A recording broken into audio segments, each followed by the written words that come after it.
Radio Padania Libera, diamo voce alla nostra gente. Va ora in onda Sportello Famiglia.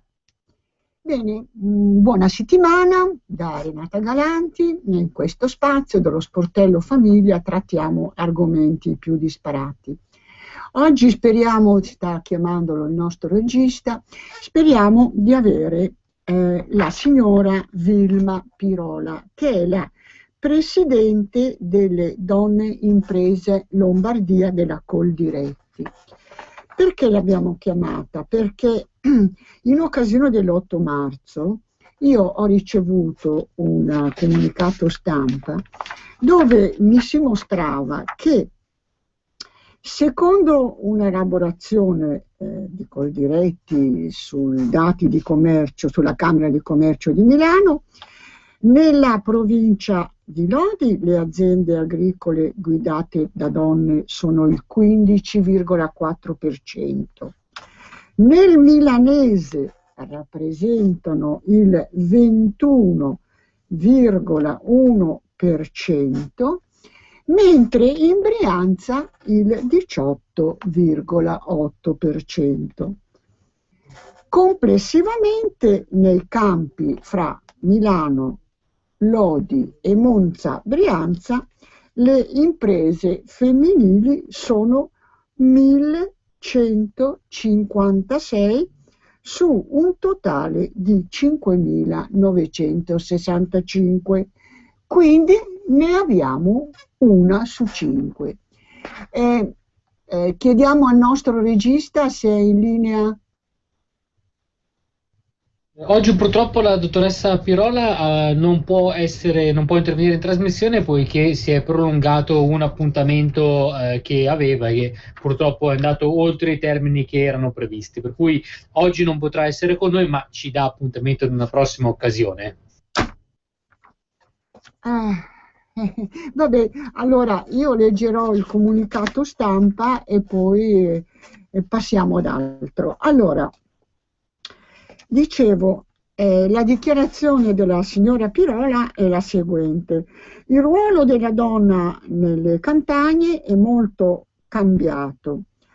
Allora, se in passato erano viste solo come gli angeli del focolare, oggi partecipano ai lavori nei campi, nelle stalle, gestiscono l'amministrazione e la attività multifunzionali come agriturismi eppure le fattorie didattiche.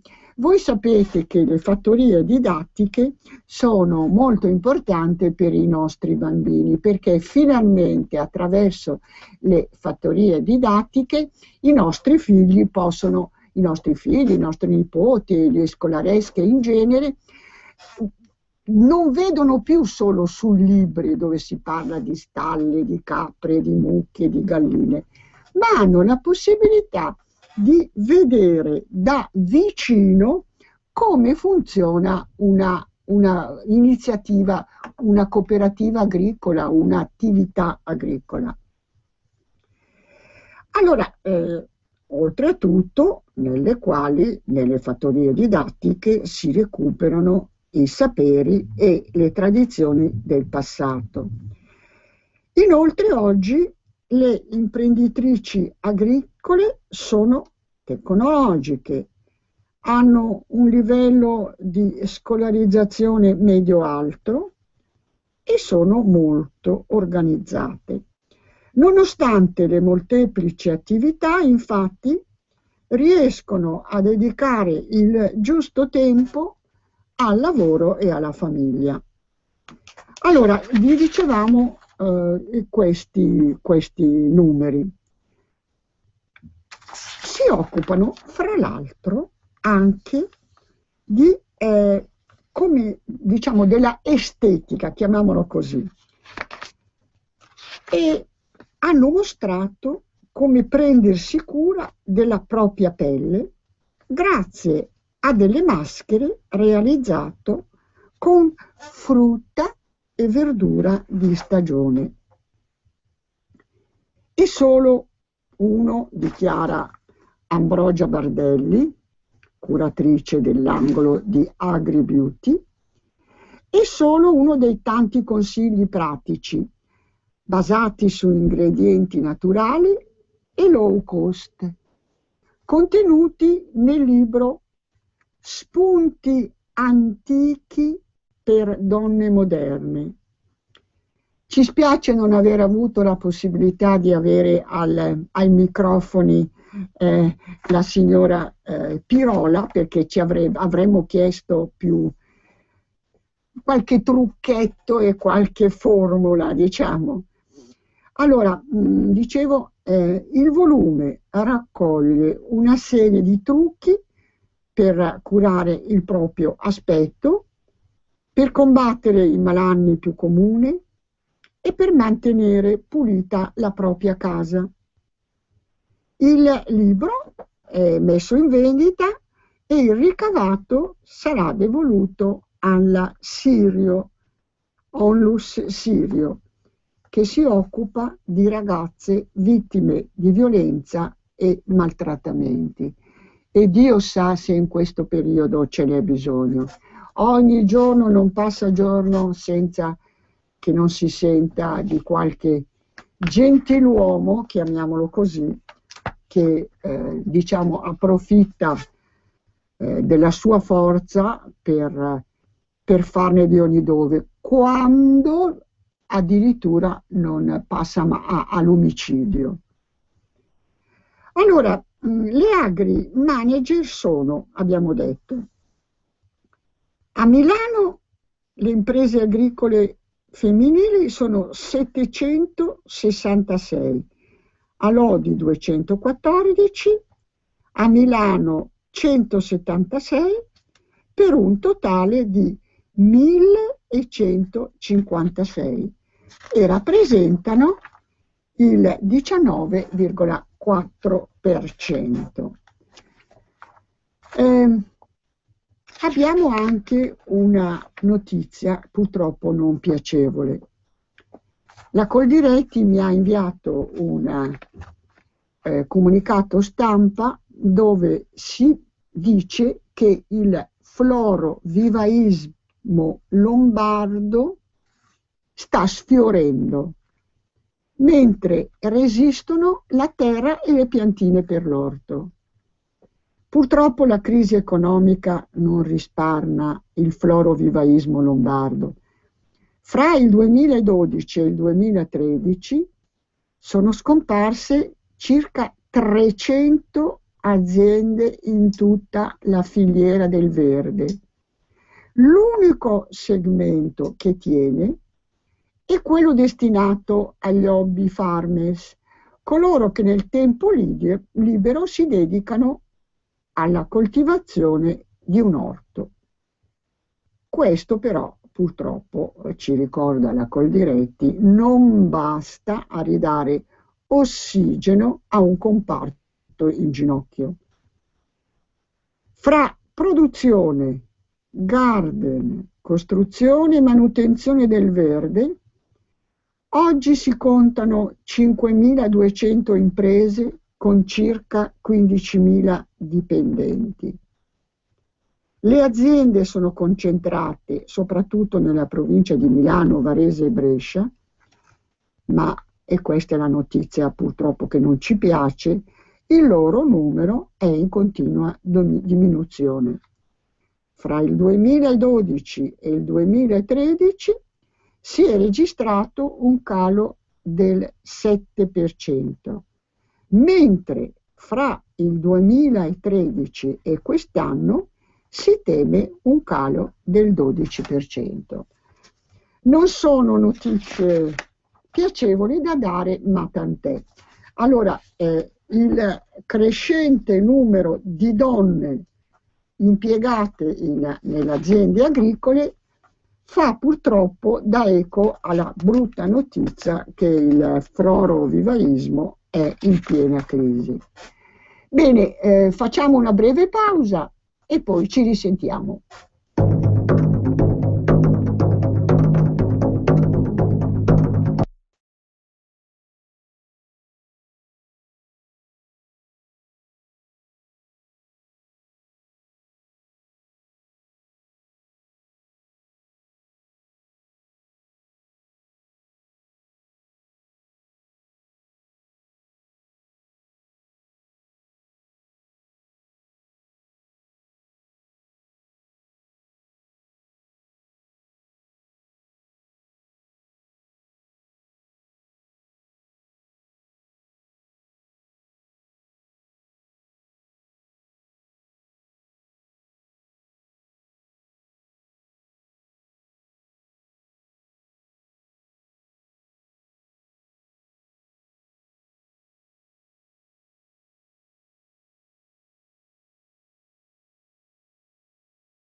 Bene, eccoci di ritorno. Per chi si fosse messo all'ascolto in questo momento, io sono Renata Galanti e questo spazio è dedicato alle varie convegni, manifestazioni e chi più ne ha più ne metta, riguardante la famiglia, cioè chiunque può interessarsi della nostra cultura e della nostra tradizione. Abbiamo con noi Giovanna Canevari Caldani, se è la segretaria della delegazione del FAI, Fondo Ambiente Italiano, che ci parlerà delle famose giornate di primavera. Allora, le giornate FAI di primavera cosa sono e che finalità hanno? Allora, prima le giornate, buongiorno. Le giornate FAI di primavera quest'anno si svolgeranno sabato 22 e domenica 23 marzo. Sono visite straordinarie a contributo libero. Quest'anno facciamo un omaggio all'imperatore Augusto nel millenario della morte. La giornata FAI di primavera è una festa di piazza aperta a tutti, dedicata alla cultura e all'ambiente. L'omaggio ad Augusto che faremo oggi, in queste giornate FAI di primavera, è l'unica manifestazione nazionale che avrà al centro l'opera di rifondazione dello Stato imperiale nei suoi vari aspetti. Adesso penso che vi interesserà sentire le aperture eccezionali che verranno a Milano. No, allora, sicuramente. La sede RAI, prego? No, dicevo, leggo qua che ci sono delle chicche, per esempio a Bologna si visita il Palazzo del Monte, a Modena il complesso delle Suore Domenicane, sono gioielli nascosti nel cuore delle nostre città che però nessuno conosce magari. Poi Palazzo delle Terme a Salso, a Brisighella, il teatro Brisighella io lo conosco perché faccio trasmissione sull'alimentazione e l'olio di Brisighella, poi eccetera eccetera. Diciamo sono tracce del nostro passato, della nostra cultura. Diciamo l'operazione del FAI è finalizzata a valorizzare i nostri gioielli. Purtroppo molto spesso vediamo che non sono abbastanza valorizzati e questo è una grossa pecca. Non ci poniamo domande, noi dovremmo continuare a fare domande, essere curiosi, a ritornare bambini. Allora diremo che le nostre città sono come una biblioteca, dobbiamo imparare a conoscerle. C'è una bellissima, Giovanna, c'è una bellissima canzone che dice quando i bambini fanno O. Ecco, bisogna tornare ad essere bambini. Sì, quando i bambini fanno O, certo. Prego. È proprio così. A Milano si apre la sede RAI di Corso Sempione, che è sicuramente molto importante, l'Albergo Giurno di Venezia. A Piacenza invece apriamo Veleia alle visite. Veleia la chiamano la Pompei, ma è più giusto chiamarla l'Ercolano dell'Emilia Romagna, perché non è stata sepolta dalla lava, ma è sepolta dalla terra, esattamente come era stato Ercolano. Cosa posso dirvi di più? No, io dico, li aspettiamo tutti. Allora, io le chiedo, per chi volesse informazioni supplementari, di indicare mail, diciamo come raggiungervi, ma anche telefonicamente, semplicemente. Ma certo. Ecco, allora facciamo un appello. Tutti noi che abbiamo un paese con le 50% o quasi delle opere d'arte, dovremmo abituarci a considerarlo un patrimonio che deve essere salvato. Ecco perché bisogna pubblicizzare queste iniziative. Allora, chi volesse saperne di più può rivolgersi a...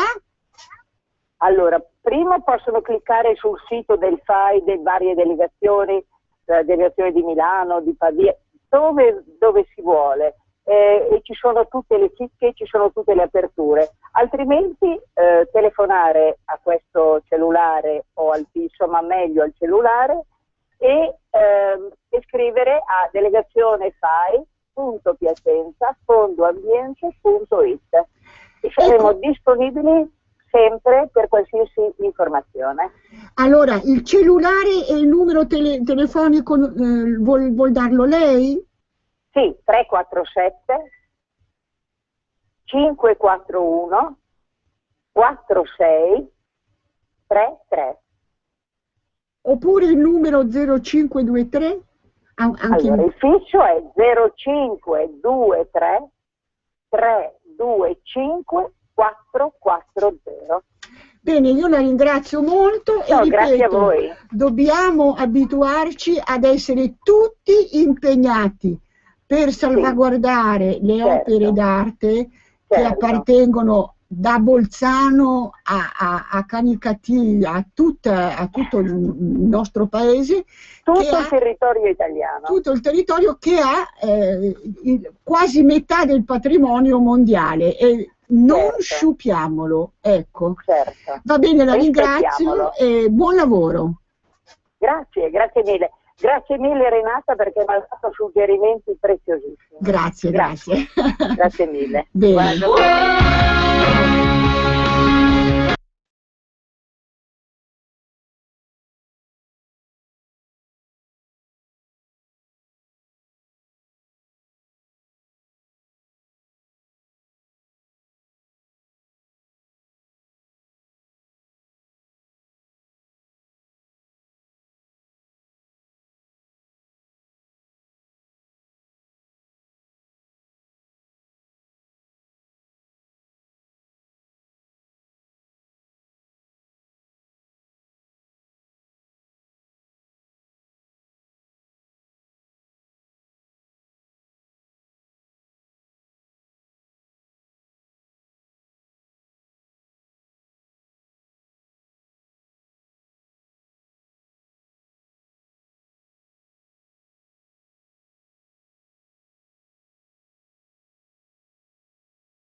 Bene, eccoci di ritorno, per chi si fosse messo all'ascolto in questo momento. Sono Renata Galanti, questo spazio è destinato anche alla famiglia e a tutte le iniziative che possono interessare. Allora, diamo il benvenuto all'avvocato Giovanni Ferrari, che è presidente della Casa del Consumatore e che ci dice come vanno le iniziative, perché noi avevamo già annunciato una raccolta firme e altre iniziative. Allora, ci dica a che punto siamo. Allora, noi abbiamo una raccolta firme che sta riscuotendo molto successo, abbiamo già diverse migliaia di adesioni e spero, insomma, noi puntiamo a raggiungere le 10.000 adesioni, per cui mi auguro che tanti vogliano ancora aderire, ed è una raccolta firme contro i costi di disattivazione, praticamente una somma che ci viene addebitata quando chiudiamo un contratto telefonico e passiamo ad un altro gestore, che so io, passiamo da Telecom a Vodafone, viceversa, insomma quello che sia, ci addebitano questi costi di chiusura cosiddetti, cosa che riteniamo assolutamente ormai ingiustificata. Allora, il nostro Roberto, il nostro regista, Roberto, fai tu la domanda all'avvocato, perché mi sembra che il nostro regista mi avesse detto, ma ecco, falla tu la domanda. Chiacchierando, anzitutto Renata, ciao a te, al nostro ospite avvocato Ferrari, ai nostri amici ascoltatori. Bene, avvocato, chiacchierando fuori onda con Renata mentre attendevamo l'inizio della trasmissione, stavo dicendo che la mia esperienza personale appunto di un cambio di un operatore telefonico che non ha avuto nessun tipo di addebito da gestore a gestore, e quindi la domanda che ponevo a Renata è quale può essere il trucco che invece evidentemente altri operatori applicano per sottrarre dei soldi, non dico indebitamente, ma senza che l'utente se ne accorga. Ecco, benissimo, grazie Roberto. Ecco, rispondi. Allora, praticamente il discorso è questo: un tempo, sino al 2007, c'erano delle vere e proprie penali che venivano addebitate anche se uno era già da 20 anni cliente di una compagnia telefonica, per il fatto di cambiare gestore gli addebitavano una penale. Questo è stato ritenuto ingiusto, allora nel 2007 viene fatta una modifica e si dice non puoi, gestore telefonico, addebitare delle penali, però puoi addebitare dei costi che tu hai per la disattivazione del servizio telefonico. In buona sostanza quasi tutte le compagnie telefoniche hanno cambiato nei loro contratti la dicitura penale con la dicitura costi di disattivazione, ma hanno mantenuto delle somme che a nostro parere sono troppo elevate, che purtroppo la legge ancora gli consente di addebitare, e quindi stiamo proprio combattendo per raccogliere le firme per abolire questa possibilità, di cui non tutti si avvalgono poi ovviamente. Allora diciamo che il nostro regista è stato fortunato. È stato fortunato. Abbiamo una perché telefonata. Di solito c'è una bolletta finale di chiusura a conguaglio che mette anche questi costi di disattivazione del servizio, che possono anche raggiungere 100-120 euro. Mamma mia, che spavento. Allora, abbiamo una telefonata, pronto? Sì, pronto, buongiorno. Buongiorno. Ecco, sì, a me è successo. Ah, ecco, sì, è stata meno fortunata. E quindi ho detto, ma quanto mai? Ah, dice, è così per contratto. E quindi è successo che mi hanno fatto pagare la disattivazione. Adesso io sono con Fastweb e la stessa cosa mi hanno detto quelle di Fastweb. Se io dovessi disincentivare, loro mi fanno pagare, non so se è 50 euro, 60 euro di disattivazione. Ma e allora cosa può rispondere il nostro avvocato? Cosa consigliamo alla nostra ascoltatrice? Perché io volevo richiedere, però mi hanno detto che c'è da pagare questa cosa. Ma insomma, avvocato, rispondiamo alla signora. Allora, il discorso è che loro possono richiedere questa somma, però dovrebbero documentarla. Cioè, io ti addebito giusto 50 euro perché ho un determinato costo orario dell'operatore che si dedica a fare questa cosa. Tutta una roba che non esiste, perché ormai le disattivazioni vengono fatte con procedure informatiche in un secondo, specialmente se non si chiude l'utenza, perché se si chiude l'utenza magari deve venire anche l'omino a casa nostra, ma se devo passare da una compagnia telefonica all'altra, la quale nuova magari mi chiede anche i costi di attivazione, perché spesso lo presentano come offerta, non hai i costi di attivazione a venire con noi, però se non c'è quell'offerta io pago la stessa operazione 2 volte, la disattivazione col vecchio e l'attivazione col nuovo. Allora noi di solito consigliamo di fare questo: una lettera di contestazione, chiedendo il dettaglio dei costi, perché così gli imporrebbe la legge anche se mandano in fattura costi di disattivazione 55 euro, finito il discorso. E poi se non mandano i dettagli, consigliamo di non pagare questi costi di disattivazione e semmai fare una procedura di conciliazione con le varie aziende come abbiamo noi, proprio per contestare questi costi di disattivazione. Tenete anche conto che se non rispondono a questo reclamo entro mi pare 45 giorni, ogni giorno in più che passa si ha diritto a un indennizzo, per cui in molti casi siamo riusciti ad annullare i costi di disattivazione anche soltanto con l'indennizzo per la mancata risposta in tempo. Ma i costi di disattivazione cosa sono? Il dito indice che pigia il tasto, praticamente. Esatto, è quello. Oggi è informatica, è tutto informatica. Allora, ma sì, ma poi la cosa assurda, dopo che io per anni sono stato tuo cliente, ti ho fatto guadagnare, perché comunque certo, ti ho generato traffico, te l'ho pagato, mi hai addebitato tutto quello che mi dovevi addebitare, dopo anche 10 anni che sono tuo cliente mi devi addebitare qualche cosa. Questo non ha senso e blocca la concorrenza, perché giustamente la signora che abbiamo sentito prima è rimasta scottata una volta, adesso ci penserà bene ad andarsene via da Fastweb. E allora, perché dobbiamo bloccare la concorrenza così? Ma costo pigiatura dito, ecco, è quello che devono addebitare. Allora, avvocato, allora come va la raccolta firme? Cioè a che punto è? Noi abbiamo già superato le 3.000 firme, di benissimo, cui circa 2.000 in internet e le altre le abbiamo raccolte invece presso le nostre sedi. Per aderire si può andare in internet sul sito www.casadelconsumatore.it oppure si può andare presso una delle sedi in Italia di Casa del Consumatore e firmare direttamente lì. Ecco, ovviamente non c'è nessun tipo di costo. Per esempio a Milano è in via Bobbio 6, telefono 002 7631 6809, mi pare, vero? Esattamente. Ecco, allora spero che sia ancora il nostro ospite, l'avvocato Ferrari, che è complicatissimo, perché è complicatissimo, il lavoro è grande per tutti e l'associazione La Casa del Consumatore non fa eccezioni.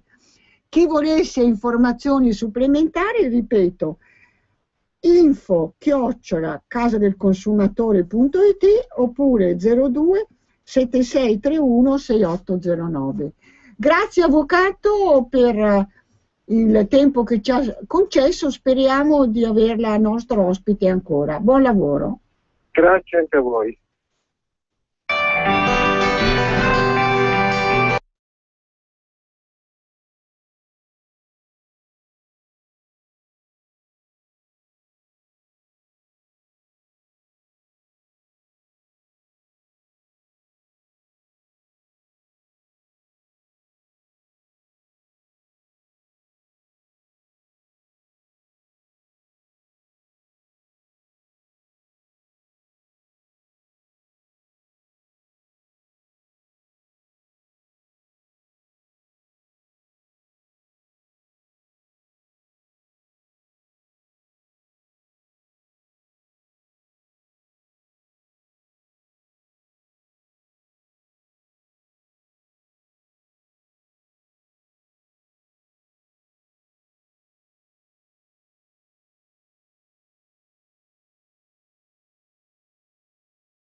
cari amiche e cari amici, una delle prossime puntate sarà dedicata a cibo e farmaci. Alimentazione, buone abitudini, no a questi incroci. Di che cosa si tratta? Si tratta, diciamo per esempio, una spremuta di pompelmo o una porzione di verdura sono alimenti sani, ma in alcuni casi possono scatenare reazioni poco piacevoli in chi assume determinati farmaci. Alcuni cibi, infatti, possono ridurre l'effetto dei medicinali o renderli addirittura inutili. Per esempio, gli antibiotici, gli antianemici e perfino la pillola anticoncezionale. Allora, l'Istituto Nazionale dei Tumori ha analizzato gli incroci più frequenti, ma oltre agli incroci anche gli orari giusti per assumere le nostre pillole. Sì, chi abbiamo al telefono? Sì, pronto? Sì, buongiorno. Buongiorno signora, le volevo fare da tempo 3 domande piccolissime e me ne scuso, però magari possono dare luogo a delle informazioni, forse no. La prima è che tanti anni fa si parlava tanto della schiuma, dei detersivi a schiuma frenata, perché e invece adesso io che compro dei detersivi anche per lavaggio a mano e per lavare i piatti hanno una schiuma tremenda e nessuno dice più niente, forse adesso vanno allora bene. Lei mi suggerisce una puntata sui detersivi, su quello che è la nostra casa da pulire e come scegliere. Bene, io prendo nota, perché questa è una puntata che interessa sicuramente molti, come quello che sto dicendo a proposito dei farmaci. Lei lo sa, per esempio, che al risveglio, prima di mangiare, diciamo, l'alendronato, una molecola per l'osteoporosi, e gli ormoni tiroidei, può incidere sull'efficacia può incidere sulla nostra digestione. Ecco, come non abbinare certi alimenti a certi farmaci. Ecco, ma uno degli argomenti è sicuramente quello dei detersivi, che dobbiamo proteggerci. Io mi informerò, chiamerò un esperto se possibile e dedico una puntata importantissima, anzi la ringrazio del suggerimento, nello spazio Sportello Famiglia. Allora, io posso suggerirle anche, a proposito della domanda che lei mi faceva, ho capito bene che lei voleva il numero della casa del consumatore? Beh, quello mi serve sempre. Sì, avevo preso, forse gliel'ha chiesto qualcun altro e io non ho fatto in tempo a prenderlo. Allora tutto. Roberto mi dice sì, che hanno telefonato, e quindi io ripeto, sì. 02 sì. 76 31 68 09. Posso aggiungere, ma sarò brevissima, altre 2 curiosità che a proposito di farmacia. Quando io compro i medicinali, poi leggo con attenzione il bugiardino. Il famoso bugiardino. E lei ha tutte le patologie elencate. Ecco, esatto, mio marito specialmente. Per cui alla fine io non lo prendo quel farmaco, perché lui è molto miope e siccome leggo sempre, qualche volta che nuociono tremendamente alla retina, all'occhio e tutto quanto, e io allora non lo compro più, però l'ho già comprato. Non posso portarglielo indietro.